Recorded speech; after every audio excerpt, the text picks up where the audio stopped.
Hi everyone, this is from SEBI IAS Academy. இன்னைக்கு நம்ம Dinamani news பேப்பர்ல இருக்கக்கூடிய கரண்ட் அஃபேர்ஸ் தான் பார்க்க போறோம். ஸோ முதல்ல பார்த்தீங்க அப்படின்னா அகர்பத்திகள் தயாரிக்க புதிய தர நிர்ணயம்.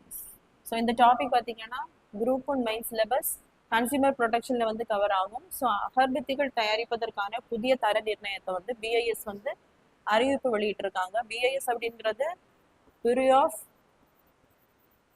Indian standards. ஸோ இது எந்த மினிஸ்ட்ரி கீழே வரும் அப்படின்னு பார்க்கும்போது மினிஸ்ட்ரி ஆஃப் கன்சியூமர் அஃபேர்ஸ்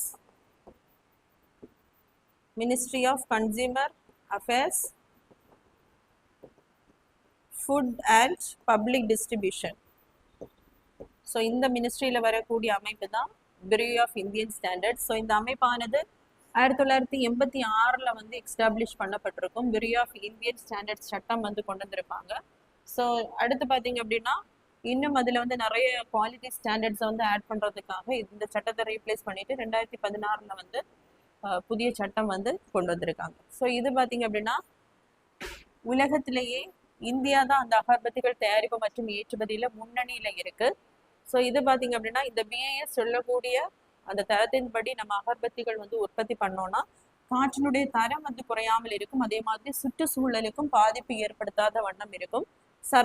சர்வதேச அளவில் பார்த்தீங்க அப்படின்னா செயற்கை நறுமண பொருட்கள், வேதிப்பொருட்கள், அது தீங்கு விளைவிக்கக்கூடிய நிறைய பொருட்களை வந்து சர்வதேச அளவில் பேன் பண்ணியிருப்பாங்க. ஸோ இதில் இந்த தர நிர்ணயத்தில் அதே என்ன பண்ணியிருப்பாங்க அப்படின்னா பேன் பண்ணியிருப்பாங்க. அப்போது வாங்கி யூஸ் பண்ணக்கூடிய அந்த பொதுமக்களுக்கு பார்த்தீங்கன்னா தீங்கு விளைவிக்காமல் இருப்பதற்காக அந்த நுகர்வோரின் பாதுகாப்புக்காக தான் இந்த தர நிர்ணயத்தை வந்து வெளியிடுறாங்க. ஸோ இந்த BIS-இன் படி அவங்க சொல்லக்கூடிய அந்த தர நிர்ணயத்தின்படி தயாரிக்கப்படக்கூடிய இந்த அகர்பத்திகளில் பார்த்தீங்க அப்படின்னா IS 19412:2025 அப்படின்ற குறியீடு இருக்கும். ஸோ இதை பார்த்து நம்ம என்ன பண்ணலாம்னா வாங்கி கொள்ளலாம். ஸோ இதில் என்னென்ன தயாரிப்பில் என்னென்ன வேதிப்பொருட்கள் இருக்கக்கூடாது அப்படின்னா அலித்ரீன், பெர்மெத்ரீன், சைபர்மெத்ரீன், டெல்டாமெத்ரீன், ஃபிரோனில் இருக்கக்கூடாது. அதே மாதிரி செயற்கையா நறுமணங்களை தரக்கூடிய பென்சைல் சைனைடு, எத்தில் அக்ரிலேட், டைஃபினலமைன் இருக்கக்கூடாது.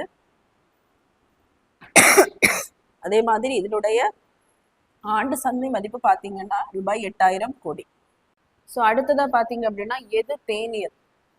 ஸோ இப்போ நிறைய மூலிகை தேநீர், வேற செடிகளுடைய சாறுகளை கொண்டு நிறைய தேநீர் அப்படின்னு நிறைய தேநீரை வந்து மக்கள் வந்து பயன்படுத்த கடையில வந்து விற்கிறதுக்கு தொடங்கி இருக்காங்க. ஸோ அதற்காக தான் இந்த அறிவிப்பை பார்த்தீங்க அப்படின்னா FSSAI ஃபுட்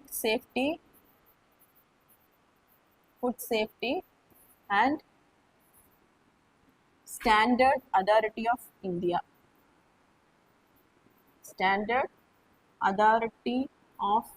அப்படின்ற அமைப்பு எது தேநீர் அப்படின்றதுக்கான அந்த நிர்ணயத்தை வந்து அறிவிச்சிருக்காங்க, வெளியிட்டிருக்காங்க. ஸோ இந்த food safety and standard authority of India அப்படிங்கிற அமைப்பு 2006 food safety and standard act வந்து கொண்டு வந்திருப்பாங்க. அதன்படி தான் இந்த அமைப்பானது உருவாக்கப்பட்டிருக்கும். ஸோ எந்த மினிஸ்ட்ரின்னு பார்க்கும்போது ministry of health and family welfare. So இந்த மினிஸ்ட்ரியின் கீழே தான் இந்த அமைப்பானது உருவாக்கப்பட்டிருக்கும். ஸோ மூலிகைகள் மற்றும் செடி சாறுகளை கொண்டு தயாரிக்கப்படும் அந்த பொருட்களுக்கு தேநீர் அப்படின்னு என்ன பண்ணக்கூடாதுன்னா கண்டிப்பாக பேரிட்டு அதை விற்கக்கூடாது அப்படின்னு FSSAI வந்து அறிவிப்பு வெளியிட்டிருக்காங்க. ஸோ எது தேநீர் அப்படின்னா தேயிலை செடியிலிருந்து நேரடியாகவோ அல்லது மறைமுகமாகவோ எடுக்கக்கூடிய அந்த பொருட்களை கொண்டு தயாரிக்கக்கூடியவற்றை தான் என்ன பண்ணணும் தேநீர் அப்படின்னு விற்க வேண்டும் அப்படின்னு அறிவிப்பு வெளியிட்டிருக்காங்க. ஸோ தேயிலை செடியில் இதனுடைய சயின்டிஃபிக் நேம் கேமிலியா சினென்சிஸ்.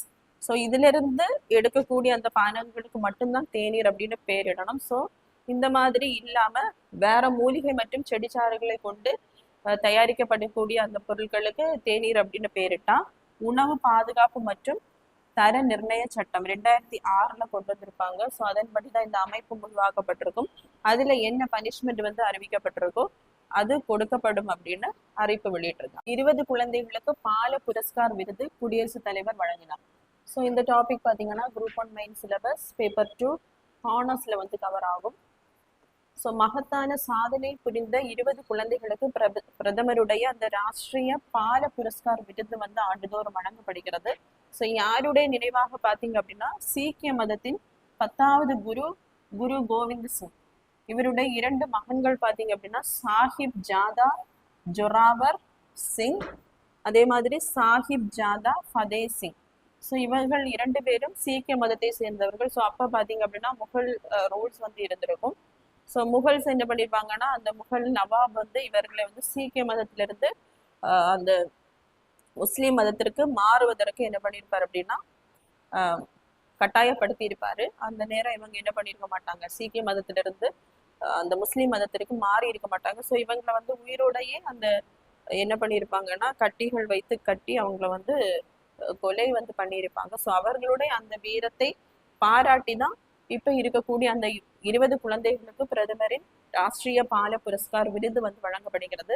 ஸோ என்னென்ன செயல்பாடுகள் அப்படின்னு பார்க்கும்போது துணிச்சலான செயல்பாடு, சமூக சேவை, சுற்றுச்சூழல் பாதுகாப்பு, விளையாட்டு, கலை மற்றும் கலாச்சாரம், அறிவியல், தொழில்நுட்பம், இதுல வந்து சிறப்பாக செயல்படக்கூடிய அந்த குழந்தைகளுக்கு தான் இது வந்து இந்த விருதானது வழங்கப்படும். ஸோ தமிழகத்துல பாத்தீங்க அப்படின்னா கோவை மாவட்டத்தை சார்ந்த சரவணம்பட்டியை சார்ந்த வியோம பிரியா.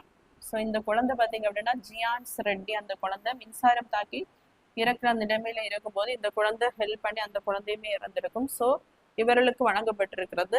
அதே மாதிரி இந்த வியோமா பிரியா அப்படின்ற குழந்தைக்கு வந்து வழங்கப்பட்டிருக்கிறது.